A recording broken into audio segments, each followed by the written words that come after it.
आइए अपनी आंखें बंद करें और परमेश्वर के हजूरी में चलें और परमेश्वर को धन्यवाद करें। 2 मिनट परमेश्वर को धन्यवाद करें। धन्यवाद के बलिदान चढ़ाएं, धन्यवाद के बलिदान चढ़ाएं, धन्यवाद करें, धन्यवाद के बलिदान चढ़ाएं। सारी सृष्टि की रचना प्रभु जी द्वारा धन्यवाद। जो ने हम सच्चे परमेश्वर तेरा धन्यवाद। तुझे अपने बच्चों को कट्ठे किया खुदावन द्वारा धन्यवाद करने, धन्यवाद करने, धन्यवाद करने, धन्यवाद। साढ़े अंश रहने वाले बाप तेरा धन्यवाद करने प्रभु जी, द्वारा धन्यवाद करने, द्वारा धन्यवाद करने, द्वारा धन्यवाद करने प्रभु जी, द्वारा धन्यवाद करने प्रभु जी, द्वारा धन्यवाद करने मेरे महान खुदावन द्वारा धन्यवाद, धन्यवाद, धन्यवाद, धन्यवाद। और जो के सच्चे परमेश्वर द्वारा धन्यवाद करने प्रभु जी, सारे पापा के गुनाह के बदले शरीर के कुर्बानी देने वाले बाप तेरा धन्यवाद करने प्रभु जी, द्वारा धन्यवाद करने परमेश्वर द्वारा धन्यवाद, धन्यवाद, धन्यवाद, धन्यवाद, धन्यवाद, धन्यवाद। ओ प्रभु जी द्वारा धन्यवाद करने प्रभु जी, द्वारा धन्यवाद करने परमेश्वर सारे पापा के गुनाह के बदले कोड़े खाने वाले बाप तेरा धन्यवाद करने प्रभु जी, द्वारा धन्यवाद करने मेरे महान खुदावन, द्वारा धन्यवाद करने सर्वशक्तिमान परमेश्वर द्वारा धन्यवाद, धन्यवाद, धन्यवाद, धन्यवाद, धन्यवाद। बड़ा धन्यवाद करने सारी सृष्टि के रचना प्रभु जी, बड़ा धन्यवाद, धन्यवाद, धन्यवाद। ओ प्यारे बाप तेरा शुक्र हो, तेरी तारीफ, तेरी महिमा, तेरी बड़ाई करते मेरे महान खुदावन। ओ प्रभु जी तेरा शुक्र हो, तेरा शुक्र हो, तेरा शुक्र हो, तेरा शुक्र हो, तेरा शुक्र हो, तेरा शुक्र हो। बड़ा धन्यवाद करते प्रभु जी, सानू चुगियाई देना वास्ते प्रभु जी द्वारा धन्यवाद करते हैं। महान खुदावन साडी बोलने वास्ते प्रभु जी द्वारा धन्यवाद करते प्रभु जी, साडी मदद से सहायता करने वाले बाप तेरा धन्यवाद करते प्रभु जी, द्वारा धन्यवाद करते मेरे महान खुदावन द्वारा धन्यवाद, धन्यवाद, धन्यवाद, धन्यवाद। हम लोगों को बचाने वाले बाप तेरा धन्यवाद करते प्रभु जी, द्वारा धन्यवाद करते प्रभु जी, द्वारा धन्यवाद करते मेरे महान खुदावन द्वारा धन्यवाद, धन्यवाद, धन्यवाद, धन्यवाद। जो ने और सच्चे परमेश्वर साडियां मनां नूं सोचण विचारां नूं जानण वाले बाप तेरा धन्यवाद करते मेरे महान खुदावन। ओ प्रभु जी साडी उत्तर नुकसान प्रभु जी तेरे दर तो खाली ना जावे प्रभु जी, तू सबनी आसां ते मुरादां पूरा करदे खुदावन। तुसीं साडे विच चलदे फिरदे नजर आओ प्रभु जी, तुहाडा धन्नवाद करदे मेरे महान खुदावन। तू साडे साडी प्रार्थना नूं सुणन वाला बाप है मेरे परमेश्वर, साडी मदद ते सहायता कर परमेश्वर, तुहाडा धन्नवाद करदे प्रभु जी। तू सदा अपने बच्चों की प्रार्थना सुन के कबूल करिए, तो मसीह के नाम से मांगते हैं, आमीन, आमीन। Hallelujah, hallelujah, hallelujah. परमेश्वर बड़ा शुक्र और धन्यवाद हो किसे प्रभु यीशु मसीह हमें और आपको एक अच्छा मौका दिया है ताकि उस वचन से हम कुछ सीख सकें और वचन के मुताबिक हम चल सकें। मेरे प्यारे भाई और बहनों, परमेश्वर की वाणी हमें सिखाती है और बताती है कि हमें किस तरह के उपवास रखना चाहिए। जैसा कि अगर आप YouTube से और फेसबुक पर सुने होंगे तो मेरे प्यारे भाई बहनों आपको मालूम हो गया होगा कि जो उपवास के बारे में बताया हूं तो उस तरह की आपके अंदर भावना होनी चाहिए, उस तरह की भावना होनी चाहिए। कितने भाई बहन सुने हैं पिछले दिनों में?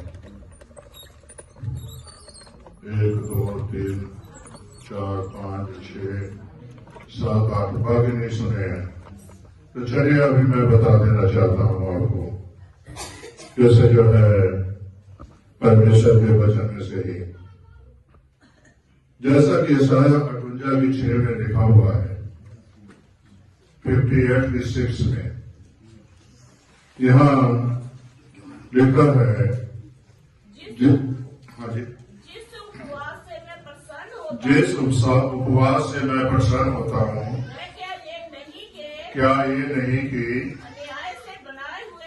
अन्याय के बनाए हुए दासों को अब ढेर सहने वाले को जुआ तोड़कर छुड़ा लेना और सब जुओं को टुकड़े टुकड़े कर देना। बोलो हालेलुया। यह ईसाया जो है परमेश्वर के वचन पाकर लिखता है और कहता है कि से तुम्हारे उपवास में एक भावना होनी चाहिए। और वो भावना कैसी होनी चाहिए? ईसाया ये सिखाता है से जब आप उपवास करते हो तो इसकी भावना कैसी हो? तो इसकी भावना जैसा इस वचन में लिखा है वैसा ही हमारे उपवास का भावना होनी चाहिए। तब परमेश्वर जो है खुश होता है। अगर आपके जीवन में ये सब चीजें नहीं है तो मेरे प्यारे भाई बहनों, परमेश्वर कभी भी खुश नहीं होता। इसलिए जब आप उपवास करते हैं तो आपके अंदर एक भावना होनी चाहिए। और ये भावना कैसी होनी चाहिए? इसे जो अंधेर सह रहे हैं, शैतान के बंधन में पड़े हुए हैं, शैतान ने उनके गर्दन पर जुआ रखे हुए हैं जहां से उनको छुटकारा पाना मुश्किल है।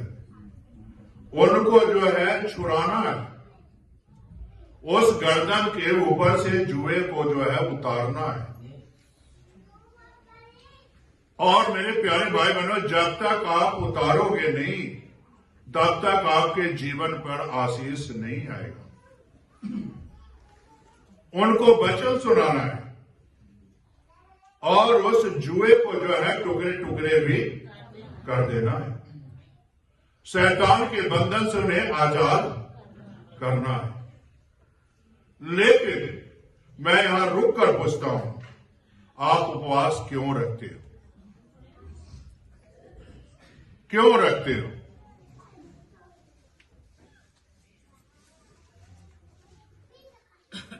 आपका उपवास का मकसद क्या है? क्यों रखते हो?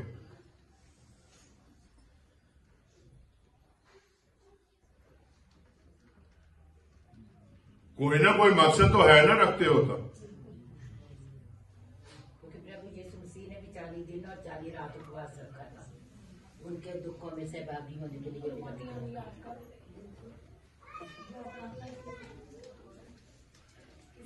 प्रभु यीशु मसीह ने जो ये रखे उपवास 40 दिन 40 रात, तो आजमाइश में सहे थे। मैं तो सिर्फ इतना ही पूछता हूं, आप उपवास क्यों रखते हो? चलिए आगे मैं बताऊंगा इसको। और मेरे प्यारे भाई और बहनों, यहां यशायाह कहता है कि जब उपवास करते हो तो किसको खुश करना है? परमेश्वर को खुश करना है। तो किसके लिए रखना है? परमेश्वर के लिए। लेकिन आप उपवास रखते हो, अपने लिए रखते हो। अपने को अक्सर जो है आपका काम नहीं हो रहा है तो आप उसके लिए उपवास रखते हो। बीमार है तो छुटकारा पाने के लिए उपवास रखते हो, अपने लिए रखते हो। लेकिन जब तक परमेश्वर प्रसन्न नहीं होता, खुश नहीं होता, तब तक कभी भी उपवास का फल आपके पास नहीं आएगा। लाख कोशिश कर लो, आगे चलकर मैं बता दूंगा। तो इसलिए यहां 7वीं आयत में लिखा है, क्या ये नहीं है अपनी रोटी भूखों को बांट देना। अपनी रोटी भूखों को, बोलो हालेलुया। अपनी रोटी भूखों को बांट देना। और आगे लिखा है, अनाथ और मारे मारे फिरते हुए को घर ले आना। किसी को नंगा देखकर वस्त्र पहनाना। हाँ जी। और अपने जाते भाइयों से अपने को ना छुपाना। यहां लिखा हुआ है कि परमेश्वर कहता है उपवास करने से पहले एक तुम्हारे अंदर क्वालिटी और एक भावना होनी चाहिए। ये भावना है, ये भावना है, हाँ या ना? ऐसे नहीं हाँ जी कर देना, ना तब सजा पाओगे। मैं तो सजा से बरी करना चाहता हूं। अगर आपके अंदर एक भावना है तो आप मुबारक हैं। अब आप, मैं हरवारे बता रहा था, तय कहता कि भूखे तो कोई आता ही नहीं है, भूखे तो कोई है ही नहीं। मैंने इसी के साथ जुड़ता हुआ वचन बताया से प्रभु यीशु मसीह जब बियाबान जंगल में थे तो कितने लोग थे? 5000 लोग थे ना? बोलो ना हाँ या ना। जब तुम जोर से बोलोगे हाँ तो मैनू भी पता लगता है जब तुम भी वहां भूखे सी। कितने लोग से? 5000 भूखे सी ना। तो मेरे प्यारे भाई और बहनों, जब वो 5000 के लोग थे, 3 दिन से खाना, कितने दिन से? 3 दिन से नहीं खाना खाए थे। मैं तो चाहता हूं एक कलीसिया शनिचरवार और शनिचरवार तक खाना ना खाओ, नहीं सॉरी, मंडे से लेके शनिवार तक हफ्ता हो जाएगा खाना ना खाओ। संडे को खिलाऊंगा क्योंकि आप भूखे हो गए। और मेरे प्यारे भाई और बहनों, वो 3 दिन के भूखे थे कि नहीं? बोलो थे ना। प्रभु ने कहा यीशु ने से इन्हें खाने का इंतजाम कर, 3 दिन से भूखे हैं। और यहां ईसाया कहता कि नहीं, से भूखों को रोटी बांट देना। और यहां यीशु ने कहा कि नहीं, से 3 दिन से भूखे हैं, इनको रोटी दो। तो चेले ने क्या कहा? ये नहीं क्या पहले तो उन्हें ना ही कर देता सी। हाँ जी, पैसे का भी जिक्र किया सी चेले ने, पैसे तो छाड़ ही देते तुसी। हाँ जी, 200 दिनार लिखा है ना, पैसा लिखा है ना? कितने क्या? चेलों ने क्या ना। तो मेरे प्यारे भाई बहनों, और एक साथ और क्या चेलों ने, इनको जो है भेज गांव, सामने वाले गांव में चले जाएं और वहां रोटी खा के आ जाए। तो प्रभु ने क्या कहा? ऐसा ना हो रास्ते में गिर के रह जाए। और प्रभु ने क्या कहा? तेरे पास है क्या? और फिर उसने कहा एक बच्चे के पास कितनी रोटी है? 5 रोटी। नहीं, मैं मछली नहीं कहना क्योंकि यहां कहीं खाने वाले नहीं है।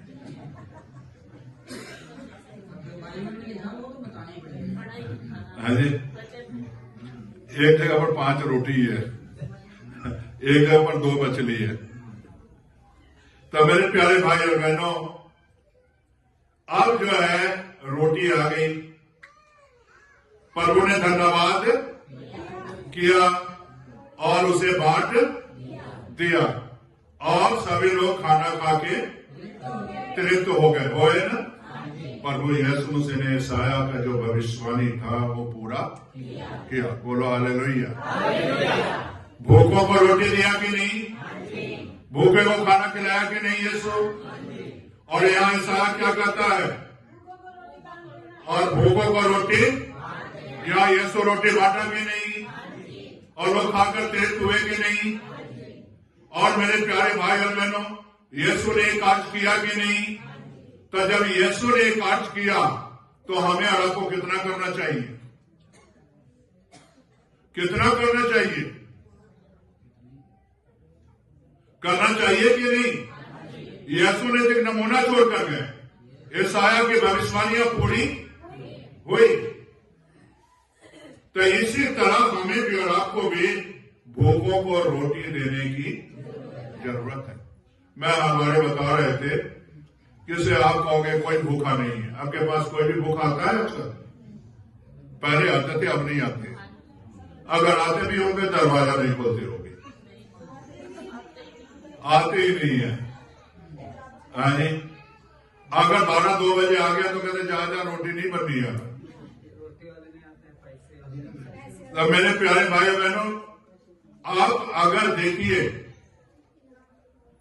तो मैंने वहां ये बताया तो देखो भाई, आपके पास कोई भी नहीं आता है भूखा, तो आप परमेश्वर के बारे में लिखा हुआ है किसी दर्ज के ऊपर एक हिस्सा होता है ना परमेश्वर का, है कि नहीं? 10 महीने में 1 महीना का परमेश्वर का है कि नहीं? 1 महीने के राशन के ऊपर है हिस्सा कि नहीं? ऐसा कोई करता है? करता है? सब जोड़ देते हैं पैसे की, 10वां हिस्सा दो। पुराने नियम में जो है अन्न का ऊपर भी है। और मेरे प्यारे भाई बहनों, जब आप ऐसा करोगे तो क्या आशीष आएगी कि नहीं? तो मैं वहां बता रहे थे किसी कोई भी नहीं है, ठीक है, नहीं है, आप और राशन चर्च में लेके आओ और चर्च में लेकर आओगे तो भूखों को रोटी दिया जाएगा। सड़क पर लंगर लगा दो और जितने भी राहगीरी हैं वो खाना खाएंगे, भूखे हैं वो खाना, और जो भूखे नहीं है वो दूर से ही हाथ जोड़ के चले जाएंगे। आपको 2 फल है, एक लोगों का धन्यवाद, हाथ जोड़कर आपको धन्यवाद देता है, मैं खाया हूं, रजा हूं। दूसरा, भूखे रोटी खा के जाएगा। तो मेरे प्यारे भाई बहनों, ऐसा करने से क्या कलीसिया पर आशीष आएगी कि नहीं? बरकत आएगी कि नहीं? बोलो हालेलुया। तो इसलिए हमें और आपको ये करना चाहिए, और जब तक ये नहीं करोगे तब तक आप फंसे रहोगे। हमें और आपको इन सारी चीजों को सोचना है। जब यीशु ने पूरा किया, जब प्रभु के चेलों ने पूरा किया, और मेरे प्यारे भाई बहनों, जब भविष्यवक्ताओं ने पूरा किया, तो हमें और आपको भी पूरा करने की जरूरत है। तो इसीलिए जो है, यहां तक हमें और आपको वस्त्र देने का भी है, वस्त्र पहनाने का भी है। तो इसलिए हमें और आपको जब उपवास करते हो तो हमें और आपको परमेश्वर को देने वाला सीखो, देने वाला सीखो। आपके घर कोई नहीं आएगा, नहीं आएगा तो आप चर्च जाते हो, वहां तो भाई साहब लोगों को खाना खिलाना है। आप अगर यहां इतने लोग आते हो, एक दिन में कितनी रोटी खाते हो जो भाई बहन उपवास रखते हैं? सुबह शाम?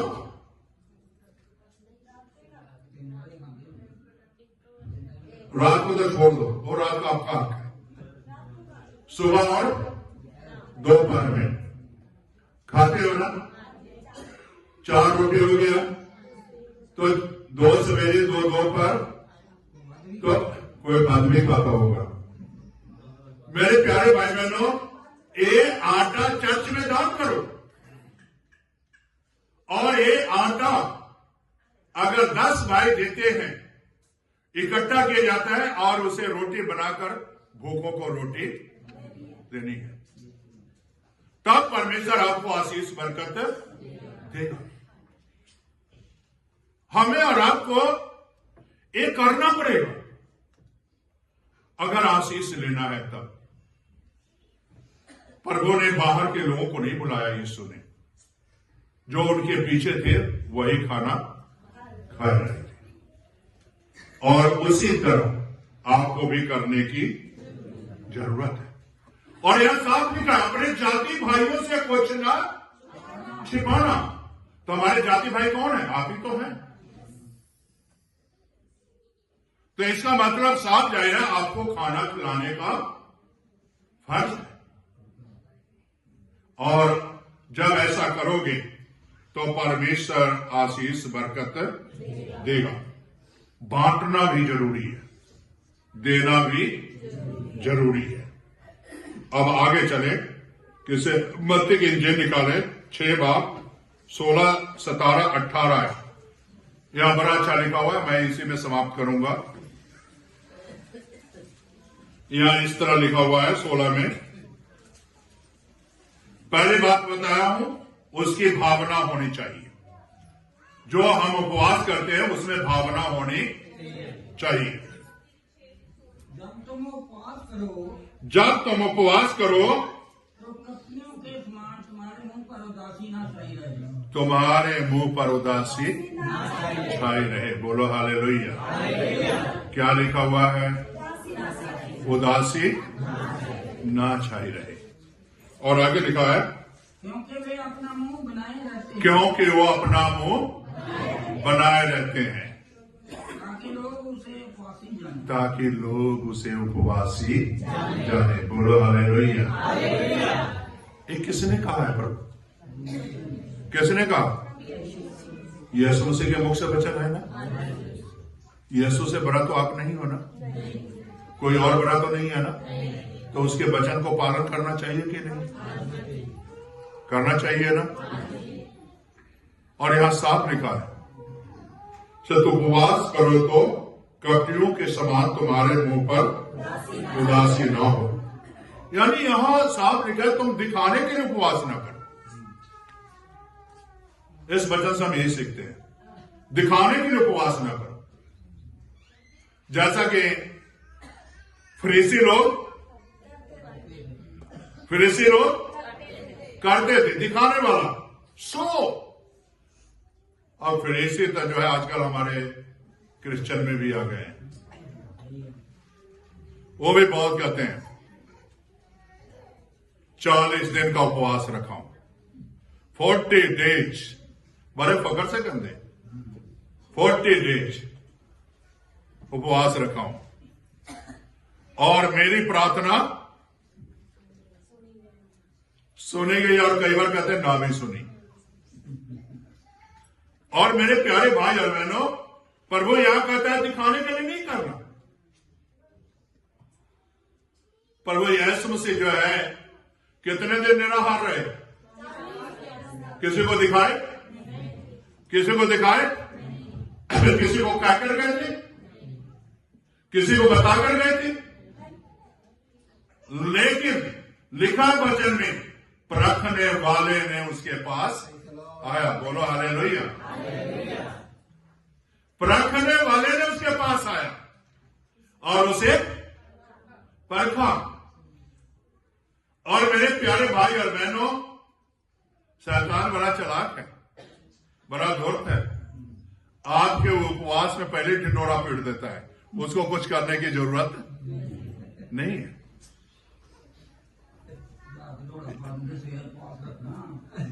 मेरे प्यारे भाई और बहनों, यीशु मसीह जी ने रखा और लिखा है वचन में, परखने वाले ने उसके पास आकर कहा। मेरे प्यारे भाई बहनों, आप जब उपवास रहते हो तो परीक्षा देने के लिए भी तैयार रहो, एग्जाम देने के लिए भी तैयार रहो। शैतान ने अपना चाल छोड़ेगा और उस चाल को पहचानो। शैतान का चाल क्या है जानते हो? कभी सिर दर्द, मुंह पर उदासी, कदे पेट दर्द, कदे भूख लगना। होता है कि नहीं? ये बताओ सच सच, जिन्हें रख दे। फिर तुझे की करते हो? नहीं, प्रार्थना तो बाद में कर दो, पहले एक कप चाय पिया दे।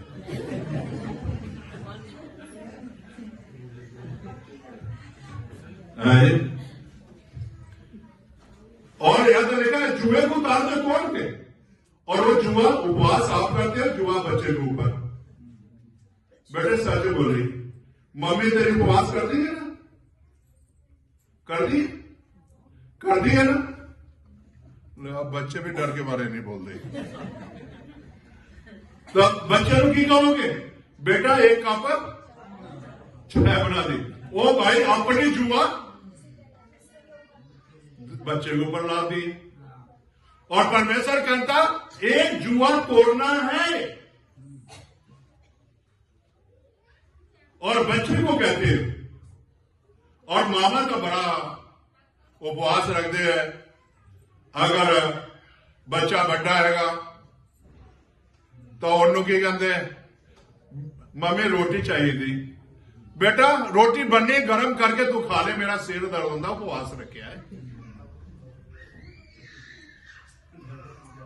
कर दो कि नहीं? हाँ या ना? हाँ या ना?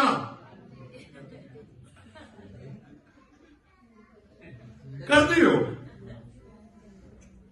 और मेरे प्यारे भाई और बहनों, क्या ऐसे उपवास से परमेश्वर खुश हो जाए?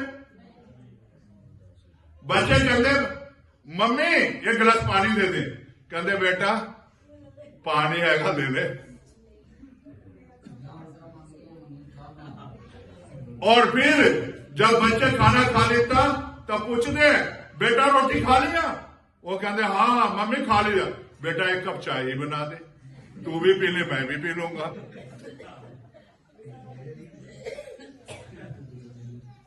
क्या ऐसे उपवास से परमेश्वर खुश होगा?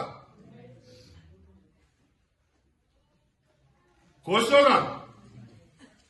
और मेरे प्यारे भाई बहनों, परमेश्वर कहता है जुआ तोड़ना है, और जुआ जो है तोड़कर टुकड़े टुकड़े करना है।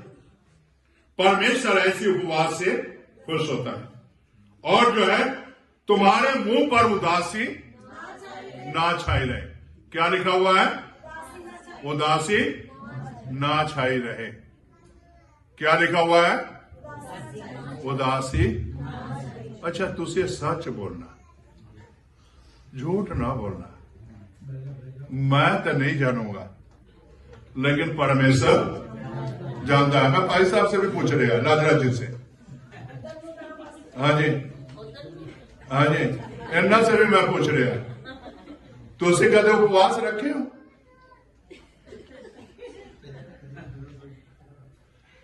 मेरे प्यारे भाई और बहनों, अगर उदास उपवास रख के उदास होए हो क्या? बोलो, उदास होए हो ना? अब उदास होए हो कि नहीं? कदे उदास होए हो? इधर से आवाज ये भूख लगता था उदास होने।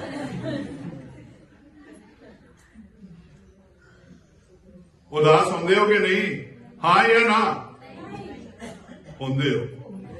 मैं दूर से पहचान जाना है, तुझे चेहरे से पहचानना। सामने जो है ना क्रीम दी जो है सारी उतर जाती है चेहरा।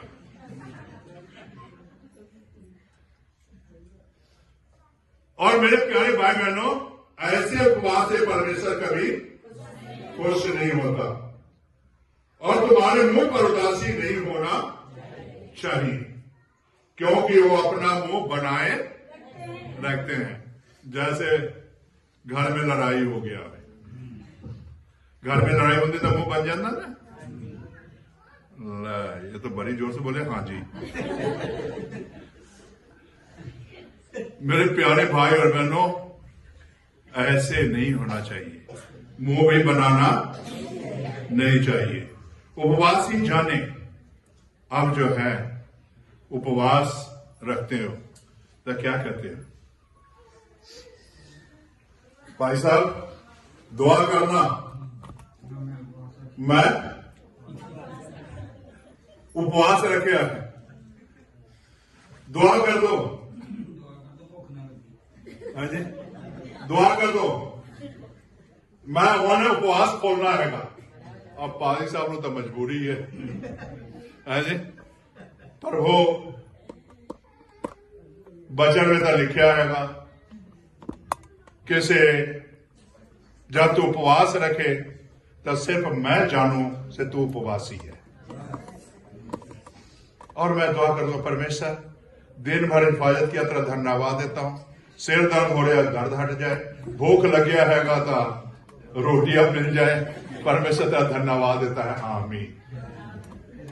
अब मेरे प्यारे भाई और बहनों, ऐसा नहीं होना चाहिए। प्रभु यीशु मसीह ने रोटी मांगा, लिखा है भूख लगा, लेकिन शैतान ने परखा। आपको एग्जाम देना पड़ेगा, उपवास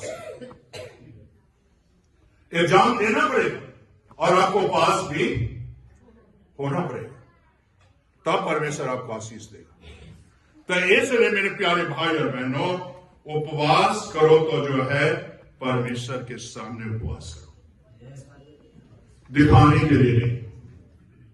मैं आजकल फिर इसी के बाद भाई साहब आज सुबह ही बोल रहे थे किसी मत्ती के इंजिल में चल रहे हो तुसी, तो मैं क्या तुसी चंगी गल याद करा देते। फिर इसी लोग क्या करते थे,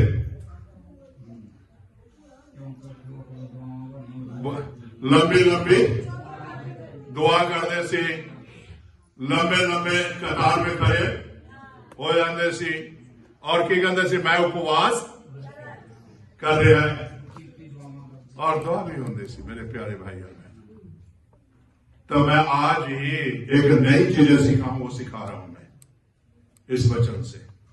भाई साहब को भी मैं बताया था सुबह, और वही मैं आपको बताना चाहता हूं। शायद आप इस बात से सहमत ना हो, लेकिन मैं तो सहमत हूं। अगर उपवास करते हो, अगर फल पाना चाहते हो, तो पहले पॉइंट में मैं बताया था किसी आपकी भावना होनी चाहिए। दूसरी बात बताया हूं, दिखाने के लिए उपवास ना करें। अब तीसरी बात आप सिखा रहा हूं, उपवास कैसे करना है, उसकी 17वीं आयत पढ़ना। हाँ जी, मत देखिए। परंतु जब तू उपवास करे, अपने सिर पर तेल मल। क्या लिखा हुआ है?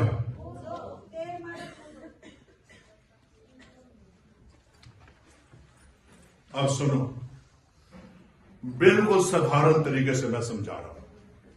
और मैं जब हॉस्पिटल में था ना, उसी समय इन दोनों बच्चों को सेलेक्ट कर लिया था।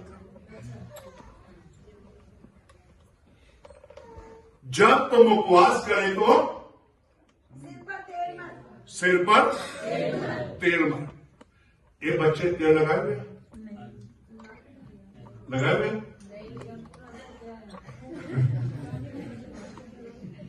लगाए हुए नहीं ना।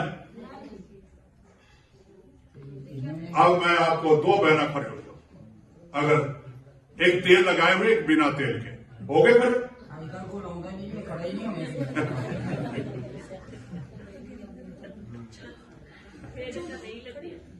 जिसको तेल नहीं लगा हुआ वो खड़े हो जाए। बहन तेल नहीं लग गया तेल तो हो जाना 10। डाई वाले नहीं खड़ा होना। आ जाओ आ जाओ आ जाओ। अब जो है उधर मुंह कर लेना। अब सुनो, आपको सिर्फ समझाने के लिए बता रहा हूं। ये बच्चे तेल और ये बच्चे बोलो। हाँ जी, एक को लगा है एक को नहीं लगा है। अब एक बहन को नहीं लगा है, एक को लगा है। दोनों का बाल कंपेयर करो, कौन अच्छा है? जिस पर तेल लगा हुआ है वो सेट है। देखने में अच्छा लगेगा कि नहीं? और इनका बाल बिखरे हुए हैं, है ना? बिखरा है ना? अगर हम परमेश्वर के सम्मुख जाते हैं तो हमारा बाल कैसा होना चाहिए? हमारा चेहरा कैसा होना चाहिए? जब एक तेल का मतलब यही है, एक अभिषेक को दर्शाता है। जब ये तेल लगाया जाता है तो प्रभु यीशु मसीह ने अभिषेक को दर्शाया से तुम्हारे सिर पर तेल होना चाहिए। अब इनको तो बाल नहीं छू सकता हूं क्योंकि अच्छा नहीं लगेगा। अब इस बच्चे को बाल छू देखो, बिल्कुल रुक रहा है, बिल्कुल सूखा हुआ है। देखो बिल्कुल सूखा है। इसका बाल देखो, ये देखने में कितना अच्छा है। इसका चेहरा देखो, इसका चेहरा देखो, गाल देखो कितना बोला है। और इसका अब देखो, बाल भी रुक रहा, गाल भी रुक रहा। तो इस दोनों ने कौन वचन पूरा किया? जिसके ऊपर तेल लगा हुआ है। तो आप भी उपवास करते हो ना? करते हो ना? सुबह पर नहा के तेल लगाते हैं।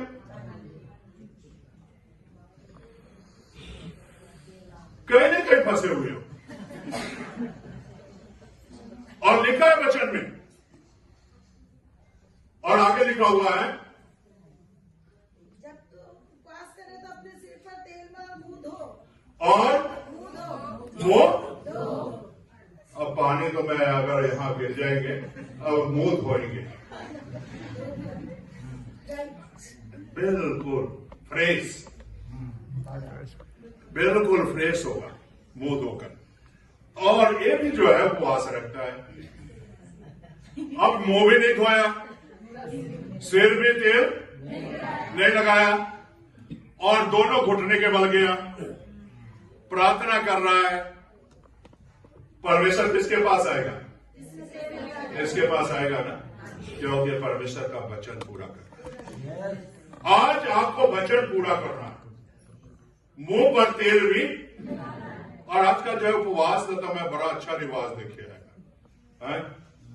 पता किस तरह रखते हैं? दसो नहीं, गुस्सा कर दे। भाई साहब गुस्सा कर देंगे ना? करेंगे नहीं? इधर तक कंधे हाथ मेरे फेवर तो कर दो, वो नहीं कर दे। करोगे गुस्सा? नहीं। अब मैं सो के उठे आए, अब ये बच्चे सो के उठे आए, मैं भी सो के उठे आए। बिस्तर पर ऐसे बैठ गए। बोलो, हम सब बैठे हैं बिस्तर पर और दुआ कर रहे हैं, प्रभु आज मैं तेरे नाम में उपवास रखता हूं। दिन भर हिफाजत कर, दिन भर मेरी रक्षा कर। प्रभु उपवास का फल मेरी गोद में पहुंचा देना। प्रभु आज मेरी प्रार्थना को सुन लेना, आज मेरी प्रार्थना का उत्तर देना। प्रभु अगर भूख लगे तो पेट में दर्द बेसाक हो, सिर में उदासी आ जाए तो लोग जाने कि मैं उपवासी हूं, मेरा नाम हो उपवास में। और फिर बाद में की कहते आमीन आमीन। फिर की कहते हैं तुम ये सच बोलना। कहते हो कि नहीं? जब दुआ करके बेटा एक कप चाय, कहते हो कि नहीं? और जब आप उपवास करो, पहले नहाना है, मुंह पर धोना है मुंह को अच्छी तरह, और सिर पर तेल लगाना है, और तेल लगाकर फिर परमेश्वर के पास जाना है। फिर अभिषेक बन के जाना है, अभिषेक बन के जाना है। ऐसा नहीं सोया और उठा और परमेश्वर के पास चला गया। ऐसे उपवास से परमेश्वर खुश, और यीशु मसीह के मुख से वचन निकला हुआ है। ये मेरा नहीं है, यीशु मसीह के मुख से वचन है। क्या यीशु मसीह के मुख से वचन को जो निकला है पूरा नहीं करोगे? अब आप देखो, ये जब बच्चा मुझे जय मसीह बुलाया और ये बच्चा जय मसीह बुलाया, मैं उसी समय दोनों को सिलेक्ट कर लिया। इसका मुंह धोया हुआ नहीं है, इसका धोया हुआ है। तो मेरे प्यारे भाई बहनों, परमेश्वर सेलेक्ट करता है से मेरे बच्चे कौन उपवास करते हैं और कौन फॉर्मेलिटी करते हैं। फॉर्मेलिटी के लिए वो उपवास ना करो, बल्कि जैसा वचन में है वैसा ही उपवास करो, तब परमेश्वर आपको आशीष बरकत देगा। और वो आज भी बरकत देने वाला परमेश्वर है। और वास्तव में देखो, इसके चेहरे और उसके चेहरे में अंतर है। अंतर है कि नहीं? सच बोलना। आपको भी दिखाई देता? मैंने तो कुछ नहीं दिखाई देता। हाँ जी। तो इसलिए परमेश्वर जो है, ये दोनों बच्चे अच्छे हैं, लेकिन मैं जो है बच्चों को गुस्सा नहीं करना है। कोई नहीं, अगले हफ्ते तेल ला के आ जाए, कोई बात नहीं। परमेश्वर आशीष देने वाला परमेश्वर है।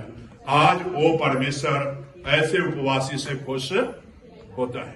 अगर ऐसे परमेश्वर चाहता तो ये वचन कभी नहीं अपने मुंह से निकालता।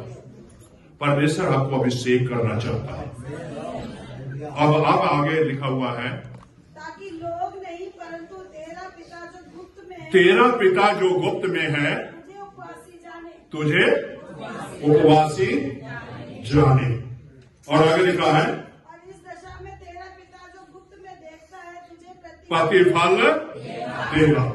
इसका उपवास का मतलब यहां जो मैं बता रहा हूं 6 के 18 में, मत्ती 6 के 18 में, परमेश्वर के सन्मुख उपवास रखना चाहिए। परमेश्वर के सन्मुख। और जब आप परमेश्वर के सन्मुख उपवास रखोगे तो परमेश्वर आपकी प्रार्थना सुनेगा। परमेश्वर के उपस्थिति में जो है रखने की जरूरत है, तब परमेश्वर जो है उपवासी आपको जानेगा। और तरह जो है मैं बता रहा हूं, जो पिता गुप्त में है वो तुझे प्रतिफल देगा। तो इसका मतलब साफ जाहिर है। इसे हमें और आपको जब उपवास करते, दोनों को भेजना, जब उपवास करते हो तो क्या करना है? अब सुनो, अब यही एंड करने जा रहा हूं।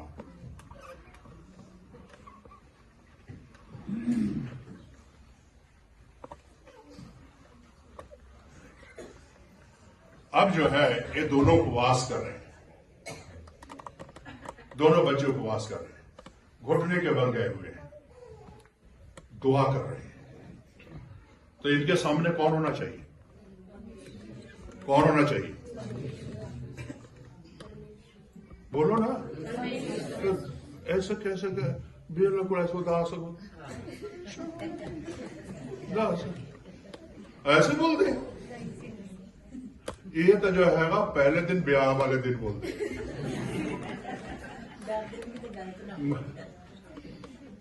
हाँ जी। ਉਹ ਹੁਣ ਤੁਸੀਂ ਤਾਂ ਮੈਚੁਰਡ ਹੋ ਚੱਲ ਰਹੇ ਹੋ। 12-14 ਸਾਲ ਹੋ ਗਏ, 15 ਸਾਲ 20 ਸਾਲ ਚਰਚ ਹੁੰਦੇ हैं, फिर भी ऐसे ही बोलते हो हैं। मेरे प्यारे भाई और बहनों, परमेश्वर के सन्मुख अब ये दुआ कर रहे हैं, अब जो है प्रार्थना कर रहे हैं। अब इनके दिमाग में ये होना चाहिए, आप आगे नहीं हो, मुझे कोई देख नहीं रहा है, इसके सामने यीशु होना चाहिए, इसके सामने यीशु होना चाहिए। ये प्रार्थना कर रहे हैं यीशु के आगे, ये बच्चे प्रार्थना कर रहे हैं यीशु के आगे। तीसरा कोई भी नहीं, तीसरा कोई भी नहीं होना चाहिए। परमेश्वर के सन्मुख होना चाहिए। और जब परमेश्वर के सन्मुख होगा उपवास, तो फल जरूर परमेश्वर देगा। हम लोग उपवास में जो हैगा, जो संगली होता है ना, देखो संगली जानवर में बांधे देखो ना, वो एक कड़ी दूजे कड़ी नाल जोड़ते हैं। तो की करते हैं? परमेश्वर मैं तेरे नाम में उपवास कर दे, मेरे बच्चे ने उपवास कर दी, मेरे घर में बरकत नहीं है बरकत दे दी, परमेश्वर जो हैगा आ काम कर दी, मेरा आ काम कर दी, मेरा आ काम कर दी। कर दो कि नहीं? जोर दे दो करी। लेकिन जब परमेश्वर के सन्मुख उपवास करोगे तो परमेश्वर आपके मांगने से पहले सब कुछ जानता है। तो क्या वो पूरा नहीं करेगा? क्या वो नहीं पूरा करेगा? अब फर्ज परमेश्वर के बाणी में लिखा हुआ है, फरीसी गया सी ना मंदिर में उपवास करने, तो एक चुंगली लेने वाला गया सी ना है? तो फरीसी ने की किया?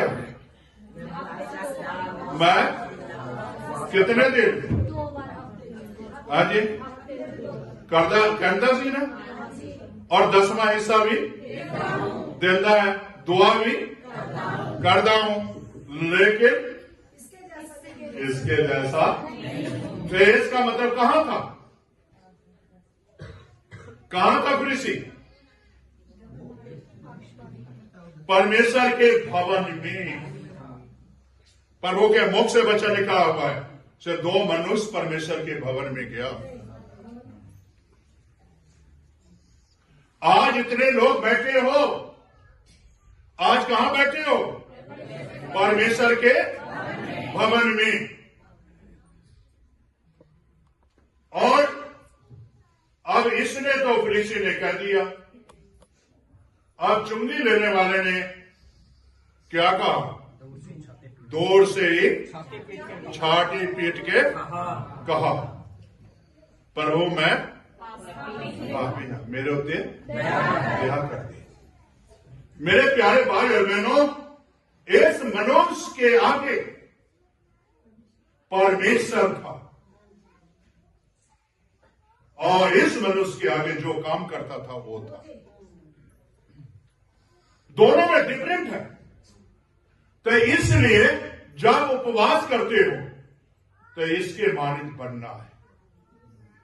सिर्फ यीशु आपके सामने हो और आप उसके सामने हो, और फिर प्रार्थना करो, और मैं लिख कर दे सकता हूं आपकी प्रार्थना का उत्तर आपके पास है। इसलिए मेरे प्यारे भाई और बहनों, हमें आपको परमेश्वर को जीवन देने की जरूरत है।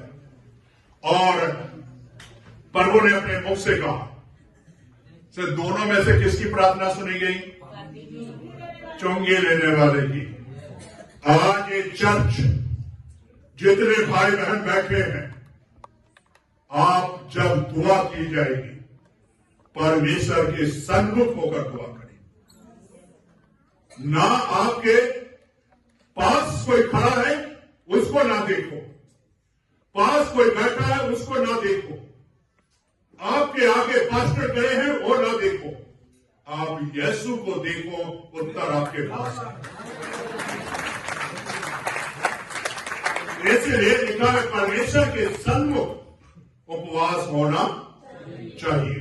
तो आओ खड़े हो जाओ, और जो गुप्त में है पिता वो फल देगा। तो इसलिए मेरे प्यारे भाई और बहनों, पहले प्रार्थना करें। आज परमेश्वर के सन्मुख होकर आज प्रार्थना करें। आपको 3-4 चीजें सिखा दिया।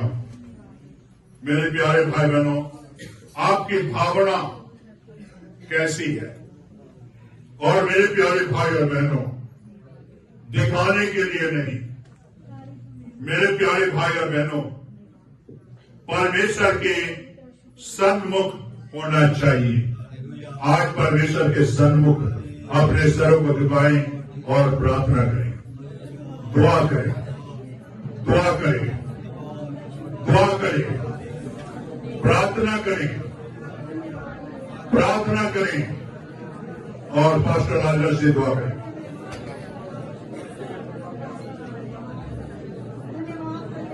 Hallelujah, hallelujah, hallelujah.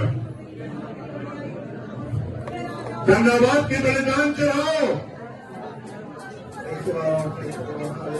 धन्यवाद के बलिदान चढ़ाओ आज, स्तुति के बलिदान चढ़ाओ आज एक दूसरे को मत देखो, आपके सामने यीशु है। परमेश्वर